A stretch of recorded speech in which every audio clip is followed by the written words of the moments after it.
Dan saudara, terkait dengan erupsi Gunung Merapi di Sumatera Barat, hingga pagi hari ini tim SAR gabungan terus bergerak untuk melakukan evakuasi terhadap satu korban yang titik keberadaannya ini sudah diketahui, dan sejumlah regu disebar untuk bisa melakukan evakuasi pada hari ini.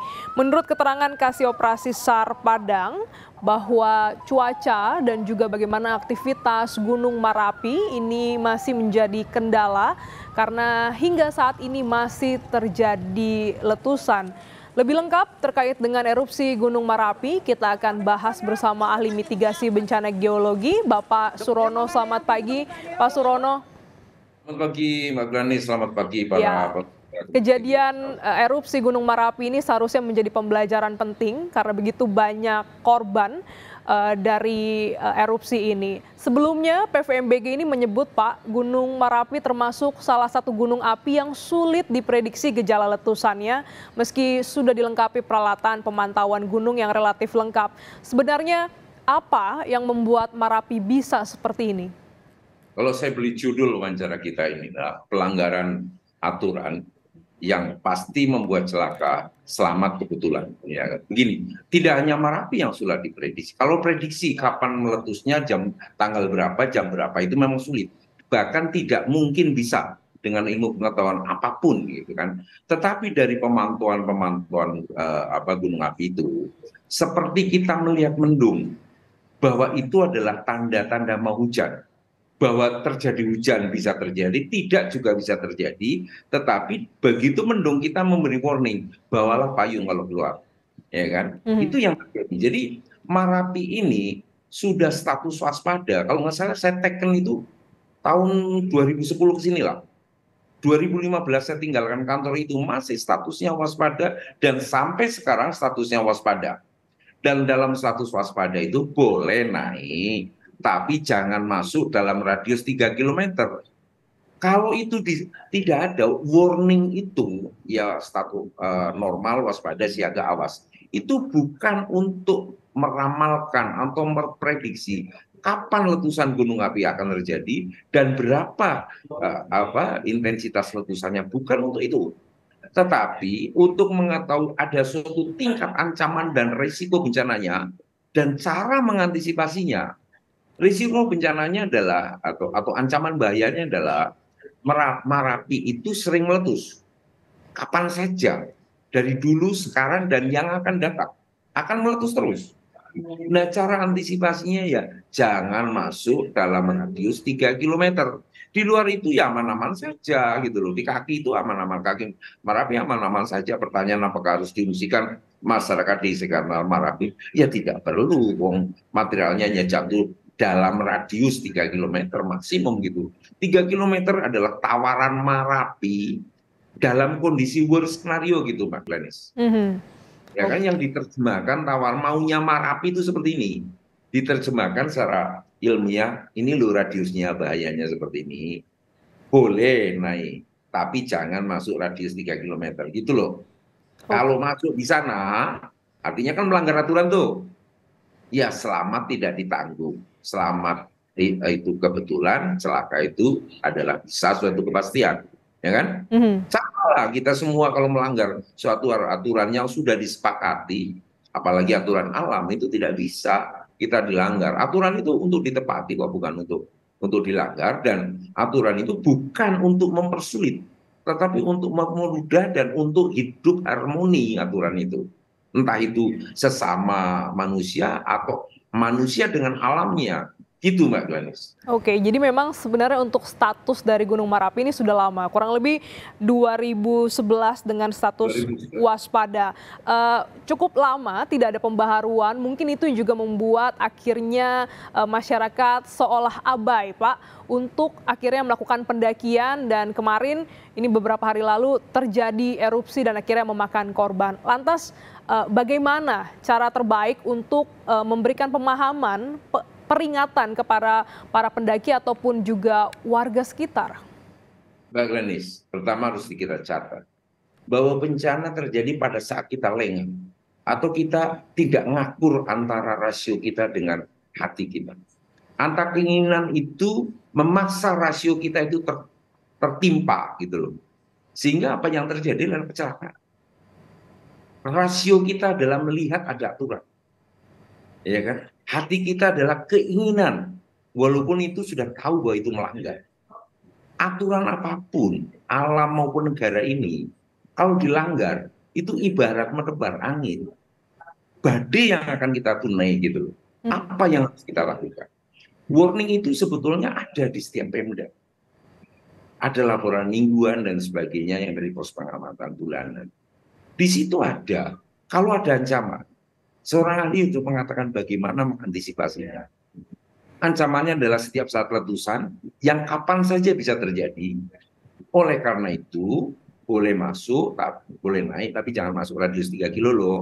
Dan itu seharusnya dipegang juga oleh ya yang memberi izin masuk pendakian. Sebagai contoh misalnya, ada Bromo Tengger Semeru, di sana ada pos jaga di Semeru. Mereka tahu dalam kondisi Semeru itu seperti apa. Setiap pendaki itu kasih tahu, oke, you mendaki, tapi begini, ada constraint, ada suatu batasan. Demokrasi juga suatu aturan yang harus kita tepati, bukan seenaknya. Demikian juga alam yang demokratis itu, alam yang jujur itu, dia juga minta, ibarat Merapi itu adalah yang lahir lebih dulu dari kita hanya tamunya, kita yang harus memberi hormat dulu, respect dulu kepada yang punya rumah, agar kita juga menjadi tamu terhormat. Kita misalnya akan ke Marapi, sendaknya, apalagi para pencinta alam nih, kan harus tahu alam itu bagaimana di sana. Agar persiapan saya secara fisik lengkap, misalnya ingin baju hangat, ya kan, pendakian yang terjal mungkin pakai sepatu yang memadai, ya kan, terus kemudian kalau tenda seperti apa, dan bagaimana ancaman di sana yang harus kita ikuti. Loh, pasti ada lah di Google itu, Profesor Google itu segala macamnya ada di sana.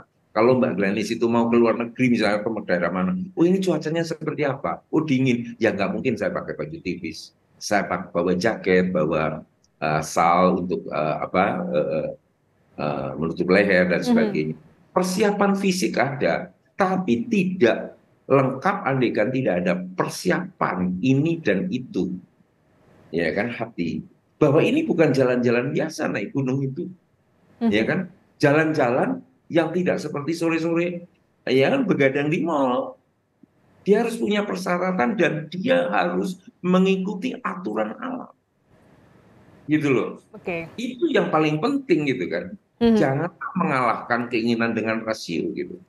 Ya, Pak, ternyata BKSDA ini sempat memberikan rekomendasi update, maksud kami PVMBG sempat memberikan update bagaimana kondisi Gunung Merapi kurang lebih di tanggal 1 Desember untuk adanya larangan untuk pendakian. Nah, kalau untuk kejadian seperti ini, Pak, siapa pihak yang harus bertanggung jawab? Saya tidak akan mencari siapa yang salah, siapa yang benar. Saya sedang berduka dengan para pendaki, para pencinta alam yang meninggal dunia. Tapi beginilah, bencana itu tanggung jawab bersama, Mbak.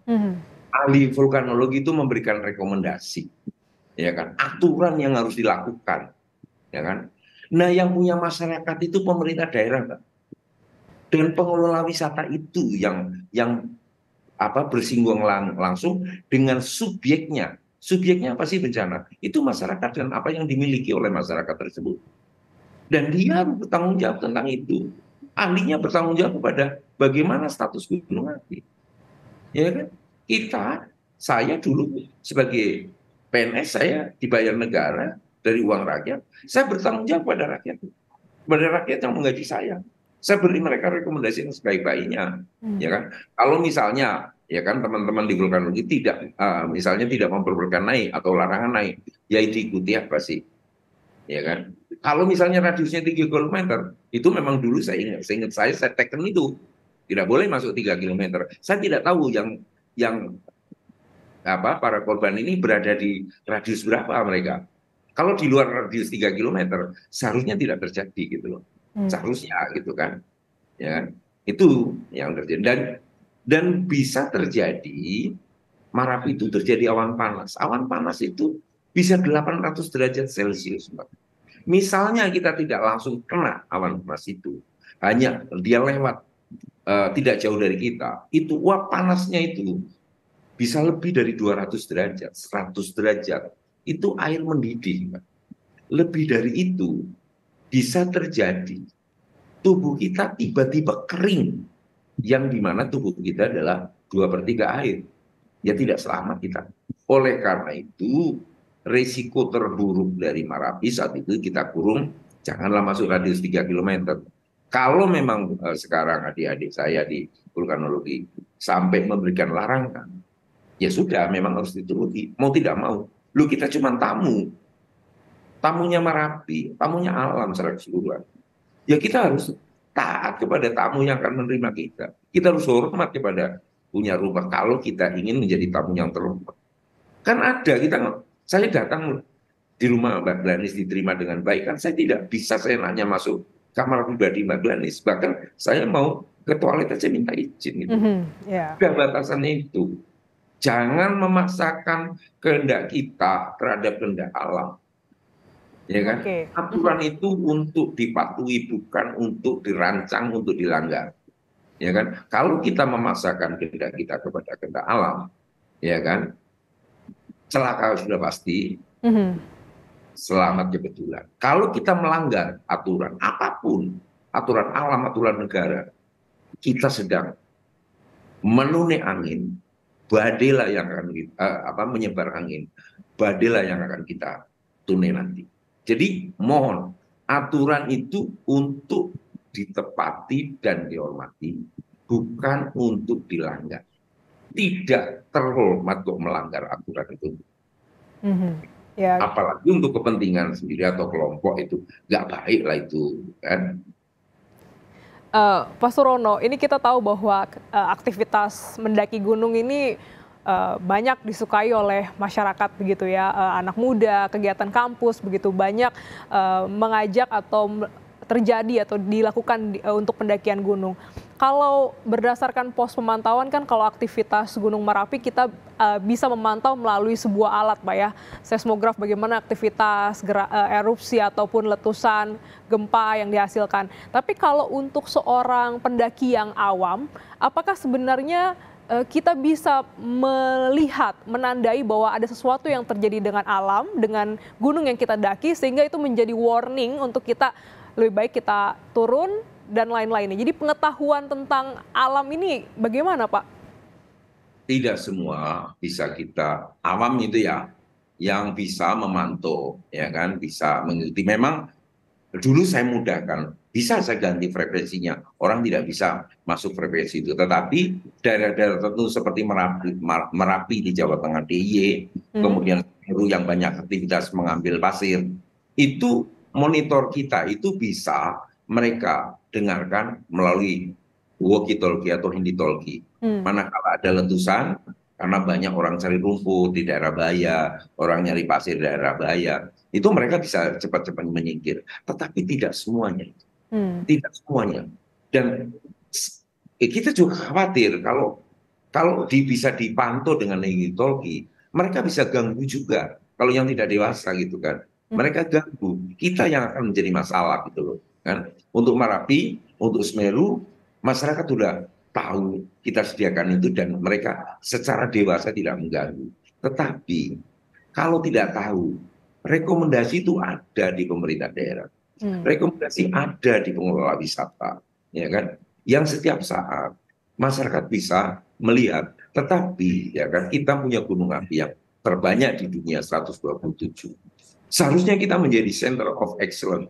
Bagaimana pemuda-pemuda pencinta alam itu bisa hidup harmoni dengan gunung apinya. Setiap tanggal 17 dulu saya selalu repot, Pak. Karena banyaknya anak-anak bangsa yang nasionalismenya tinggi, mereka ingin bersyukur menerangkan renungan suci di puncak-puncak gunung api. Kita batasi. Misalnya pengelolanya itu hanya 10, yang masuk 200. Saya tanya, apakah sampean bisa mengendalikan satu orang 20 pendaki? Hmm. Kalau terjadi chaos, tolong, ini bukan jalan-jalan biasa, dan Anda harus bertanggung jawab karena Anda memberi izin. Izin kan sama dengan tanggung jawab, Pak. Ya kan? Izin adalah suatu tiket tanggung jawab bagi pemberi dan penerima gitu loh. Ya kan? Mhm. Jadi itu yang harus dipahami bersama. Ya kan? Pemuda, saya salut banyak pemuda-pemuda kita yang adventure, itulah muda, penuh tantangan, bukan apa duduk di kursi empuk gitu kan. Tetapi dia perlu tantangan, ya kan? Perlu penaklukan-penaklukan ya kan? Dengan segala macam resikonya benar. Tetapi sekali lagi, ya kan? Alam itu jujur, alam itu punya rumus tersendiri yang harus kita pahami. Lalu pahamnya gimana? Dulu kan susah. Lu itu ada rekomendasi, kau tinggal baca kok. Hmm.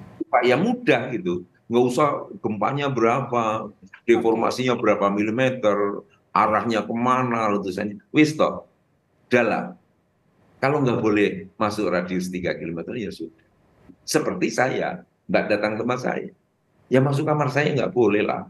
Kan? Privasi saya itu. Kan sama dengan itu. Semudah itu kita menghormati dan menjalankan aturan. Mhm. Itu. Ya, setidaknya alam itu juga punya aturan, punya bahasa yang perlu kita pahami dan kita hormati. Seperti meminjam kata Bapak, kalau kita melanggar ya kita tidak selamat, kalaupun selamat itu kebetulan. Eh, kita juga akan memahami lebih lanjut, Pak, bagaimana mitigasi atau hal-hal apa yang kita perlu pahami untuk mencintai kegiatan mendaki gunung ini, supaya kita juga bisa aman dan juga tidak membahayakan para pendaki yang lainnya.